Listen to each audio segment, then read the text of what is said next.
On the first day of 1956, one of the greatest legends of our time recorded Heartbreak Hotel in Nashville, Tennessee. His name was Elvis Presley, and this, his first hit, officially introduced him to the American national music consciousness. The song was inspired by a young man who died an untimely death and evoked the last words, "I walk a lonely street." It was a song that would serve as the definition of a generation of music unlike anything the world has ever seen since. On that day, something else had taken place, perhaps not so momentous at the time, but that would prove to also define a generation, not of music, but of changing people's lives, and who would also die an untimely death as fate would have it.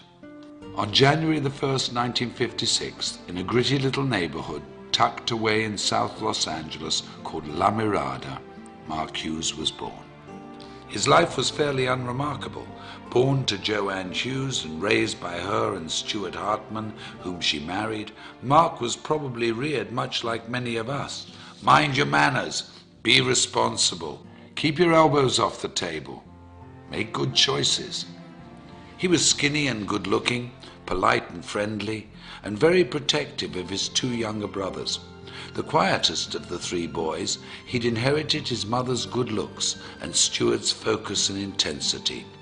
Like many families of the day, Joanne and Stuart moved the family to Camarillo to try to provide a better life for them, to build a future and keep the family safe.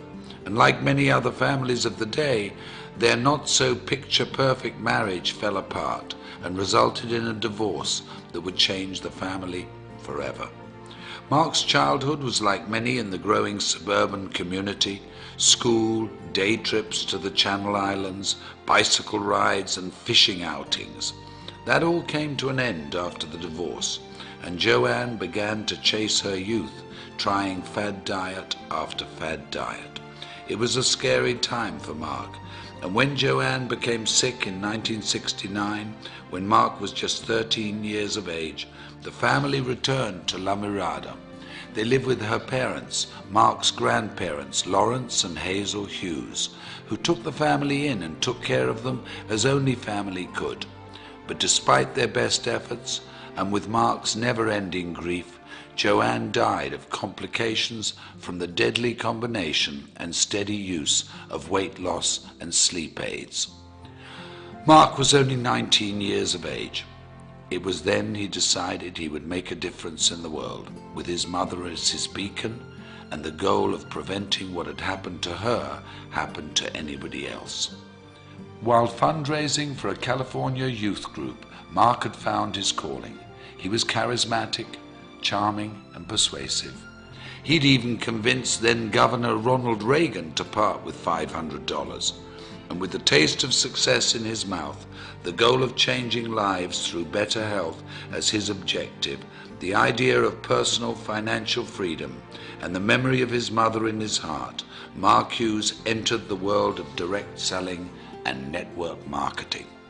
In 1976, Mark began selling Slender Now diet products, quickly becoming one of their top 100 earners.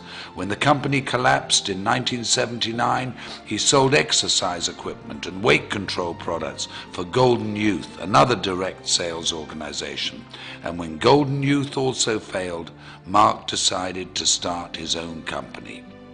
Intrigued by the Eastern philosophy of herbal medicine, combined with the vitamin and mineral technology of the West, he co-developed a line of products that promised a bold 100% satisfaction guaranteed or your money back. At 24 years of age, Mark Reynolds Hughes, having taken his mother's maiden name, introduced Herbalife in the United States and single-handedly rewrote direct selling history. Unremarkable turned quite remarkable, if you ask me. I often wonder what he would think if he could see us today, sitting here in this arena, looking at how big our organizations have grown, reflecting on the company's incredible retention rate, tasting our new products, walking into a nutrition club, celebrating success at a new president's team experience. How proud he would be.